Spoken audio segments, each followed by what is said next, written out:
The Florida Panthers dominate the first two periods in Calgary, but the Calgary Flames shut out the Panthers in the final frame. We're going to discuss how this happened and more on today's crossover edition of the Locked On Florida Panthers podcast and Locked On Calgary Flames. Your Locked On Flames, your daily podcast on the Calgary Flames. Part of the Locked On Podcast Network, your team every day.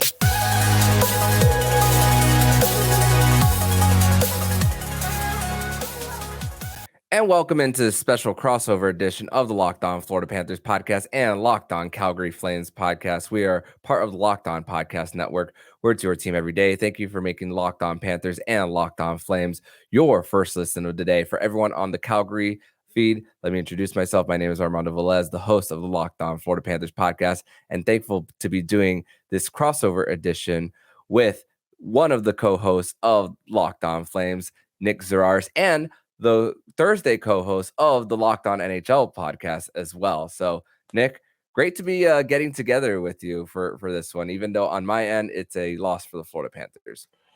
It's always good to talk puck, and like we were talking about before we started recording, as people on the East Coast, if you're going to stay up for a 9 p.m. puck drop for a Mountain Time game, you want your team to win, so it doesn't feel as bad to be up this late. No doubt, and so for this one, the Florida Panthers, first 40 minutes, dominant, aggressive on the forecheck, and creating opportunities up front, but with the structure that the Calgary Flames had, denied a lot of cross ice feeds for the Florida Panthers, especially in the final 20.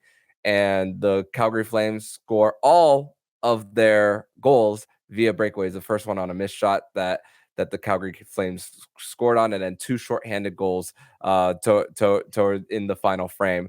But I want to discuss more about really how it got to this point, because for the Panthers, I mean, first of all, welcome back Chris Tanev to the lineup for the Calgary Flames on their side of things, and for the Panthers, a little bit of a lineup update. Anton Lundell has been placed on IR. Justin Sourdif recalled, and right now we're at the roster freeze in the NHL as well. So a little bit of that. But as far as the first two periods, Nick, how'd you see the Flames' performance as far as that, as the Panthers were constantly getting pucks on net, but not really getting their as many second chance opportunities? It's the exact type of game where, even though the Panthers definitely a more talented team, having a better season so far, it's the exact type of game a team like the Flames that likes to block shots, that likes to muck it up, and wants to win games on foot races and creating odd man rushes and forcing turnovers by just kind of frustrating the other team. I'm not going to say it played into the Flames' hands, because when you go and look at the underlyings, I mean, like you said, Florida firmly in control through two periods, and then the Flames really kind of put it away, salted it away in the third period, where with a lead, the way the Flames like to play, it's very easy for them to kind of take control. And it just hasn't happened that often this year. When you go and look at it, you concede the first goal more often than they score the first goal. In the first period, they've been outscored 105-93 this season. So the fact that they were able to score first and kind of get their feet under them, and they had the beneficiary of getting a good Markstrom night. Markstrom had missed a couple games over the last few weeks. He was injured. He came back and he was the first starter night. He was outstanding. I want to say he had a 970 save percentage. So when the Flames have their game going the way they want to, they are okay with the other team shooting a lot, because more often than not, it's going to come from those low danger outside the net area, outside the circles areas, which they'll block the shot, or if it's on net, Markstrom, they trust to make the save. So when the Flames are able to play with a lead, they're a very different team. They just don't get to play with a lead that much. Yeah. And for the Panthers, usually whether it's going into the second period, and scoring first, more often than not, they're on the winning side of that. And even for the Panthers, even for the first part of this game, it was really one and dones. And then it really took off for the Panthers really in the second, with like seven minutes left in the second period. The Florida Panthers were perfect on the penalty kill, a lot of dumb mistakes and all. But I also think about it from the Florida Panthers perspective. When I wonder about the rest of the game, when you look at how the Panthers scored on their abbreviated power play, when Barkov is on the right flank and seeing Sam Reinhart going toward crashing the net, you see him on shoot the puck on a double deflection. Matthew Tkachuk gets one opportunity, and then Sam Reinhart scores for his 18th of the season. But also I gotta give credit a lot. Even before he scored, that was his. Which, funny enough, that was his first shot on goal on the shorthanded goal, the first one. Michael Backlund, my goodness, he was extremely noticeable on the night as far as back checking and taking away gaps for the opposition as well for the Panthers, and especially because after the first period, it was the odd man rushes. I'm looking down, it was 5-0 in favor of Florida, and that's where the Calgary Flames were kind of getting more down low for the Florida Panthers to get their opportunities. Barkov had a shorthanded opportunity that was saved by Jacob Markstrom as well, and even the little bit of opportunities that the Panthers were really doing well in the neutral zone for the first 40 minutes. But going into that third period, man, it was just shutting it down for the Calgary Flames there as far as that. And only 9 minutes of the third period was played at 5-on-5. When the Flames are with a lead and they actually have an opportunity to salt it away, that is the exact style that benefits how they want to play. Because in an ideal world, the Flames aren't a fast team. They don't have a ton of high-end talent.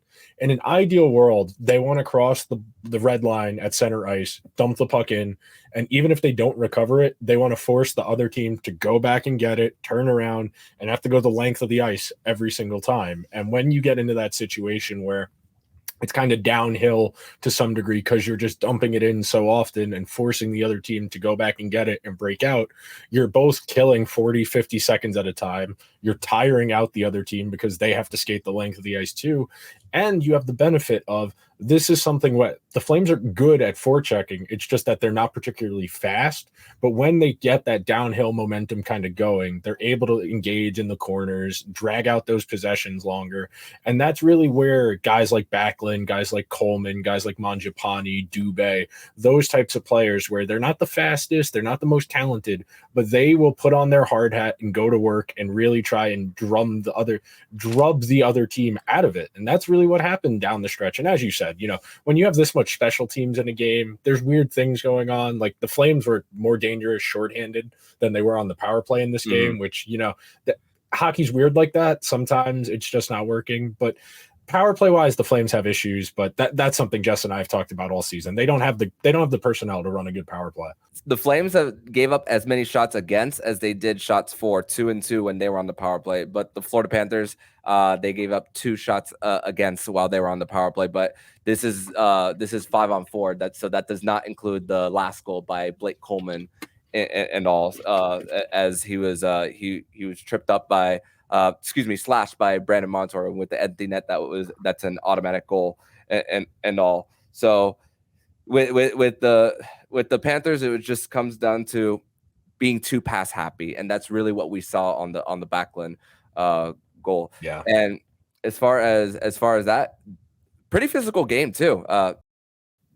Matthew Tkachuk and Jonathan Huberdeau, as part of that trade, they were going right after each other, especially after Sam Bennett was held and gone into the net as well. There was a little bit of a hip check as well at the blue line, one across the face as well, and that was there's no love lost, even though these guys were never teammates as well. So what'd you make of that? Oh, it's narratives. I mean, Matthew Tkachuk's media literate. He knows what people are saying. I don't know as much about Huberdeau from that perspective. Matthew Tkachuk Matthew Tkachuk buys into the narratives. He's aware of what people are saying about him because he enjoys that. He enjoys the theater of the sport. Both him and his brother do, where they like to get into that kind of stuff because they feel like it gives them an edge when they're engaging in that chicanery after the whistle, because it gets the other team out of their element. If Huberdeau's thinking about this guy's annoying me, he's not thinking about playing hockey. And when you're as good at hockey as Tkachuck is, and you have that in your back pocket, it's really miserable to play against. Yeah, no doubt. And we'll discuss more about the more of the trade and the details of just the state of the trade, where it all stands from now, excluding this game, because it's all got to think more big picture here. But we're going to transition over to segment number 2, where we're going to discuss more about when we thought this game was won or lost, and our personal 3 stars of the night. We are going to discuss that and more here on this crossover edition of Locked On Panthers and Locked On Calgary Flames.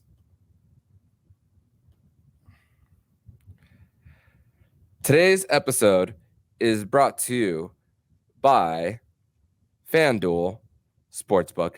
And right now, new customers get $150 in bonus bets with any winning $5 money line bet. That's $150 if your team wins. If you've been thinking about joining FanDuel, there's no better time to get in on the action. The app is super easy to use. There's a wide range of betting options, including spreads, player props, over-unders, and more. So visit FanDuel.com/lockedon to kick off the NFL season. FanDuel, official partner of the NFL.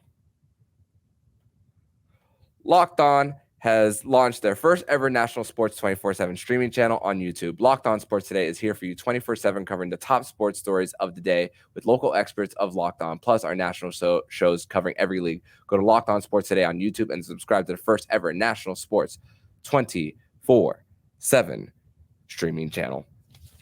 Back on this special crossover edition of Locked On Panthers and Locked On Flames. Thank you once again for making both of our podcasts your first listen of the day. Armando Velez with Nick Zararis, one of the co-hosts of Locked On Flames. And this one's pretty easy for me as far as 3 stars of the game. It's funny because even if the Calgary Flames came up on the losing end of this, I still would have had Michael Backlund as one of my stars of the game as far as this one. But Jacob Markstrom, he was 4-4-1 going into this one. I believe his save percentage was under 900.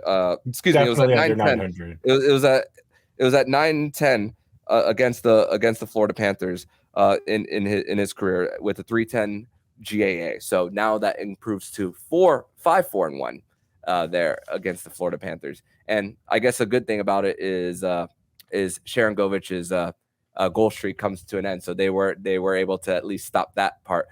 So Jacob Markstrom, Michael Backlund, and Blake Coleman. It's not so much about the goal, but when the Panthers 6-on-4, you thought at that point for me, I thought that was the Florida Panthers' time to eat. That they were gonna that was the time for them moving the puck around, getting some offensive zone time. But Blake Coleman with that block on Brandon Montour trying to save the puck from getting out of the zone, which Brandon Montour very active in play today. Him and Carter Hagee 6 shot attempts on the day, but Blake Coleman is number 3 for me. Who are your 3 stars as far as this game? Definitely Markstrom first star. Anytime you're at a 970 for your game and you only give up 1 goal and you're one of the driving forces for you win as a goalie, you're definitely the first star. Backlund's so noticeable every single night because he does those little things, as you said. He's breaking up those cross-seam passes. He's really engaged in the neutral zone. You score a shorty, and you really kind of swing the game when you score that shorty to make it not only to change the score, get your team back in the lead, but also at that point in the game where where the Panthers are they've been getting they've had momentum, they've been controlling a lot of the game. That really it takes air out of the balloon when you score a goal in that type of situation. When your team hasn't been playing amazing, but you're hanging around, that's getting rewarded for putting in effort, and that's Backlund's MO. And then for the 3rd star, you could be generous. You give it to Coleman for the effort on the block shot and the empty netter. You could give it to Reinhart for the goal. Either one of them, that'd be fine with me. Yeah, and it's no love lost also between Coleman and the Florida Panthers based on their playoff series from 2021 as well. So definitely no love lost there as well. And it's funny because every time I do a show, I think about the parts of the game where we thought are won and lost, and most times for me it's moments before they happen whenever I choose a moment for me. But it's funny because I was thinking, okay, leading up to it, and also going back to Michael Backlund, he had that delay of game puck over glass right before the 2-minute mark, and thinking, oh man, he's gonna have such a great game, and then to possibly lose on that. But when but it for me, it really didn't happen until that Blake Coleman blocked opportunity for Brandon Montour to keep it in the zone. That was for me when I thought this game was won or lost, because you're thinking 1-1 game. The Panthers are basically kept in check for the first 15 minutes of the third period. And look, check this out, Nick. I know there wasn't over 10 minutes of 5-on-5 in the third, but of 8 Panthers shot attempts, only 2 of them got on net as well. The shot on goals, when you see 10-9, can be a little deceiving when you look at the box score. But man, when you think about what the Panthers were doing in the first 15 minutes and all, you're thinking, man, what happened in these 15 minutes that didn't happen in the first 40? And yes, the slot was clogged. The centering feeds weren't there for the Panthers as well. So when for me was that block was that Blake Coleman goal for me. That's really, I mean, at that point, it's 2-1. Coleman scores the empty netter. That's your game at 3-1. But to me, the game, I honestly want to say it's on the power plays that weren't converted. I mean, when you have the kind of night that the Flames did on the kill, where you're playing a team like Florida that has a lot of high-end talent, and it's really glaring when you're a team like Calgary that just doesn't have a Barkov, a Tkachuck, a Carter Verhaeghe, a Brandon Montour. When you don't have guys like that, and you're watching them just whip the puck around the perimeter of the offensive zone, trying to open up that cross-seam pass by moving the puck, moving their feet, and trying to create that numbers advantage. I mean, that's what the best teams do in the NHL today, is they have that 5-on-4 advantage, but they're trying to manipulate that into a smaller number. And ideally, when teams are on that 5-on-4, they're going to use one of their skaters to manipulate the killers to come to another position where it comes 4-on-3 and an even smaller space. And the Flames were able to prevent that on more than one occasion, where they're looking for that cross-seam pass where the defense is pretty open, but sticks in the lanes, or the puck gets over to the opposite side and the killer is able to pivot their body and get in the shooting lane and prevent it. As you said, to have that many shots, but only a couple of them to get on goal, that tells you there wasn't a lot there. And that's why, and we can end on this topic on this note. That's why I hate people who yell shoot.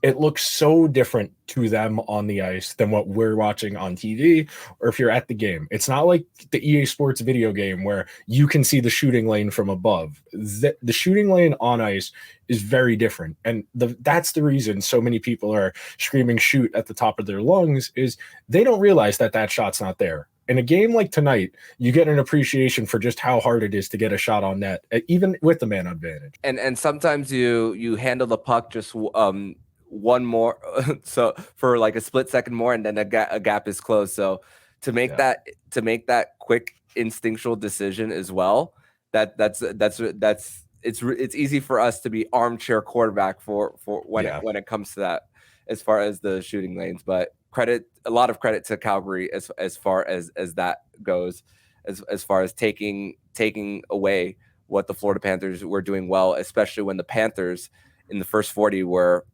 getting the pucks in deep and getting their forecheck going, and it wasn't there in the final 20, especially. But we're going to transition over to segment number 3, where we're going to talk more about the state of the trade as well, and what each side, as far as teammates or coaching, what has been said as well. We're going to discuss that and more here on this crossover edition of Locked On Panthers and Locked On Calgary Flames.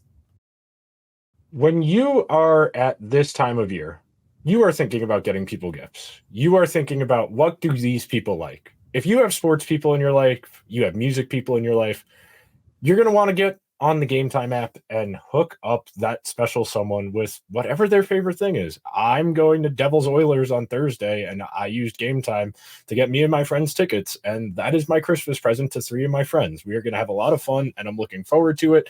You shouldn't have to worry about buying tickets to your next event. What makes the Gametime app so great is the flash deals, the zone deals. It's easy to find tickets for whatever you are looking for. My personal favorite is the 3D rendering of what the view from your seat looks like when you tap on it. The good thing about Gametime, lowest price guaranteed, event cancellation plan, and job loss protection. Gametime is the only app that has lowest price guarantee. If you show Gametime a ticket in the same section and row that is cheaper on another platform, Gametime will match the price.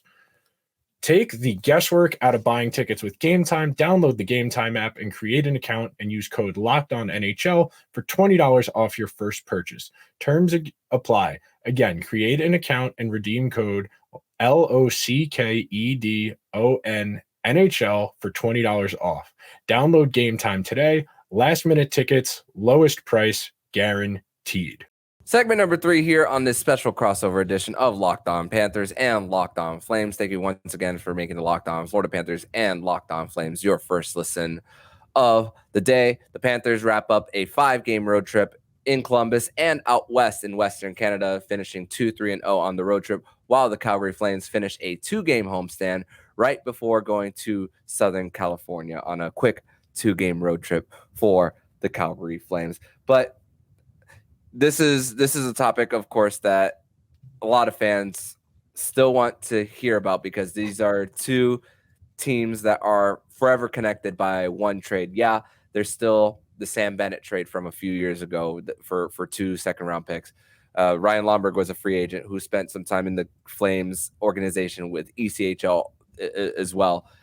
But the big trade, Calgary Flames, Florida Panthers, that late July evening, 11 p.m.-ish around that time. And just the state of the trade as well. Yeah, the Florida Panthers come off a Stanley Cup final, but Matthew Tkachuk offensively really hasn't gotten it too much together this season as far as scoring. But Paul Maurice did say something interesting this morning about going into this one and talking about the struggles for Tkachuck offensively. And really, one thing that Maurice really speaks about is if his defensive game is elevated, then the offense is going to come for him as far as that. But Matthew Tkachuk would probably say something along the lines of, "Oh, I'm back to scoring." But Paul Maurice said that he was never really gone at all. But I also want to go to the Calgary Flames side of things. I want to start with Mackenzie Weegar before we get to Huberdeau. The analytics, the expected goals, the Corsi, and the Fenwick were down ever since Nikita Zadorov has been traded. However, the actual goals of him and Rasmus Andersson on goals per 60 are up, while goals against per 60 are down. So sometimes in that case, numbers can lie as far as the analytics go, as far as Mackenzie Weegar. So great for him. Jonathan Huberdeau, not so much. We all heard all summer about the relationship with him and Daryl Sutter and all, and about how there's a lot of division in that. And now new coaching staff here, new GM and Craig Conroy, Ryan Huska is the coach, and Huberdeau still hasn't gotten it going. Still doesn't have a point in the month of December. Hasn't gotten a goal since November 20th. And also there was an article from George Richards from Florida Hockey Now talking about not necessarily rooting for the team, but you want to root for your friends as well for the Stanley Cup final. So a little bit of a tough situation for Huberdeau.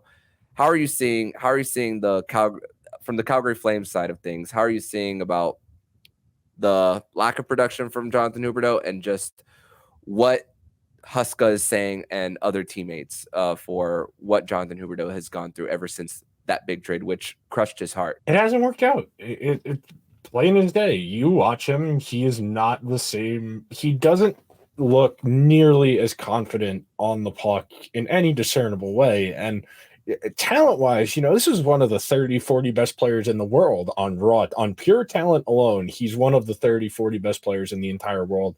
And I don't have any qualms about saying that, but he does not fit what Calgary does. He is not a stylistic fit, and that's really the big issue. That when you think about the trade in a nebulous big picture view, the reason it hasn't worked for the Flames is they didn't think about what made Huberdeau successful in Florida. This is something that NHL teams struggle with, I think, more than the other major sports, because there is so much system-dependent stuff. And I think a lot of people just don't think about it. They think this guy is good. If I put him on my team, he will continue to be good, and not think about what made him successful in other places. You think about when he was at his best in Florida, he was playing with a complementary piece, whether it was during the limited run he would get with Barkov at 5-on-5, or time with Duclair, or time with Verhaeghe, or he always had a complementary guy who would be able to draw defenses away from him, create more space for him to play make and facilitate, and then just let the guy rip. When you're setting up a guy like a Duclair or a Verhaeghe or whomever, you're going to have a lot more opportunities for yourself, because defenses have to respect that person shooting. The Flames don't have any raw shooters on their team. They have tried every possible forward permutation over the last 2 years to try and get something more out of Huberdeau, and they just haven't found anybody who has the skill set to complement what Huberdeau does well. I still think he's a talented player, but with his confidence as shot as it is, it's hard to see him getting back to anything close to what he was. I don't think he's this bad as his production is. Like, he's on pace for like 45 points. He's not a 45-point player. Like, at worst, if everything's right, he should be 60, 70 points, which is kind of what I figured he'd be at this year. But it's very clear that the confidence isn't there. They don't have guys to complement how he wants to play. And it's no indictment of who he is that he hasn't been able to make it work, but it is frustrating. It for him, for the team, everybody knows he wants to play better. And that's why, at least I personally, and I know some Flame fans do, I have empathy. I feel bad that it hasn't worked for him, because it's killing him that he wants to play better, that he's capable of playing better, but for whatever reason, he can't. Yeah, and you think about as far as who he has on his team. I mean, Michael Backlund, mostly known for his defense, and even if he were to go on that top line with Elias Lindholm, I mean, he was a Selke Trophy candidate just a few years ago, the year that Barkov won as well. Blake Coleman, I personally saw him for many years in Tampa. That was the third line that got broken up from winning a Stanley Cup as well. So it's just about getting the shooters around him. And it's crazy with the Flames. They're not blowing it up. I don't think you can. That's the thing when you sign Kadri and Jonathan Huberdeau as well. There's no money. That's the thing. Same time, yeah. There is no money. And then you think about what you get. You're trying your best to get back something like. Yeah, we just spoke about Sharangovich's goal streak. That was a part from Tyler Toffoli, Nikita Zadorov just recently, and now not knowing the statuses of Lindholm as far as what's coming with the trade deadline. Noah Hannafin had rumors there was rumors throughout the offseason about how he wants to go back to the States as well.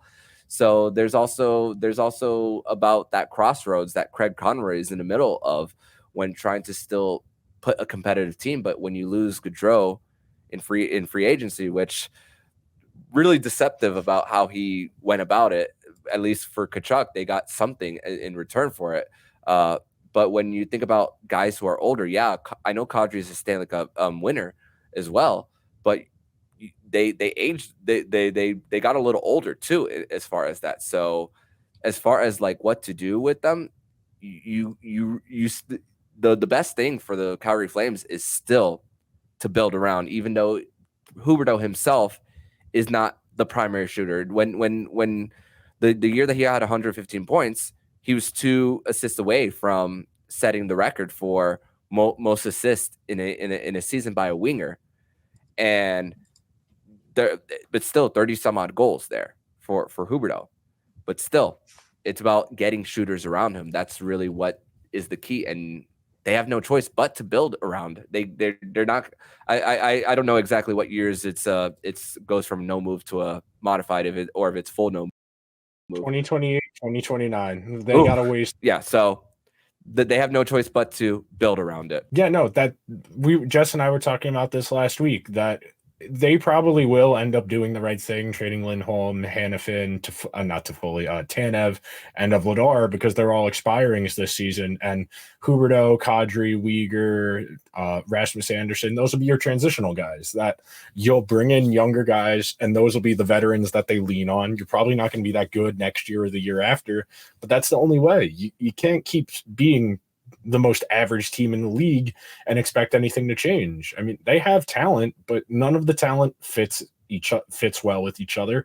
They've got a lot of redundant skill sets, a lot of guys who play the game the exact same way. They just don't have a lot of diversity in their skill sets, and it makes them a very predictable team, and it's why they have a hard time most nights. I mean, they're going to struggle to finish above 20th in just goals, let alone 5-on-5 or power play. They're going to have a hard time scoring most nights because they just don't have finishing talent.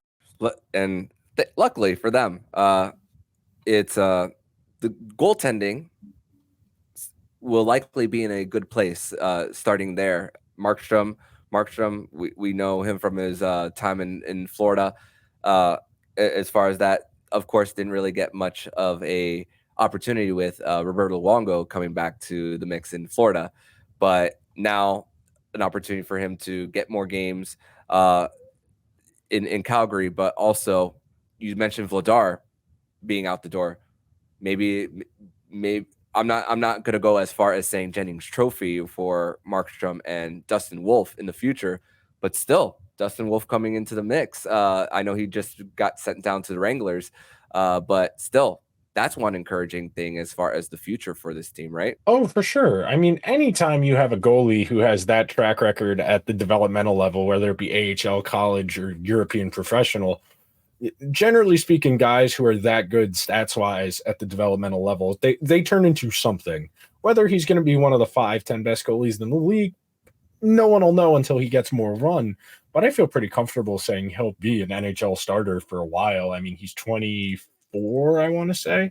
So he's on the younger side. He's on a little bit. Oh, he's 22. Yeah, he's got plenty of time. Goalies can come in 23, 24, and typically – if they get 200 developmental level games by the time they're 24 and they have numbers this good, they're nothing to worry about. Dustin Wolf, I think the biggest thing is just figuring out if what they're going to do with Vladar. I imagine he's going to get traded. There are plenty of teams that need a goalie, and they have a reason to, so they can get Wolf up here to play more. Because at the very least, and we can end on this because we're definitely over on time, just when you have young guys like Dustin Wolf or like a Matt Coronado, you at least, even if you know the team isn't good, you know there are brighter days ahead. And that's the one good thing about playing younger guys, is it gives your fan base something to hope on and project on that playing older, more experienced, less projectable players doesn't. So if the Flames are going to be bad, at least have young guys to kind of let the fan base rally around. Yeah, no doubt. And at least for the Calgary Flames, it's not a Buffalo Sabres situation where they were rushing Devin Levi and then, things fall off and you have to send them to the American Hockey League. So there's a lot of patience with Craig Conitz coming with that and knowing and being aware of the situation as far as this future transition for the Calgary Flames. But Nick, I want to thank you so much for joining me on this special crossover edition of the Locked On Florida Panthers podcast and Locked On Calgary Flames. If you guys want to follow Nick on Twitter, you can follow him at Nick Zararis on Twitter. For the Flames feed, you can follow me at Monoman12. You can check Nick out not only on Locked On Flames, but the Thursday episode of Locked On NHL with Hunter Hodes of Locked On Penguins. So, Nick, thank you so much, and I'll talk to you hopefully soon, my friend. Sounds like a plan.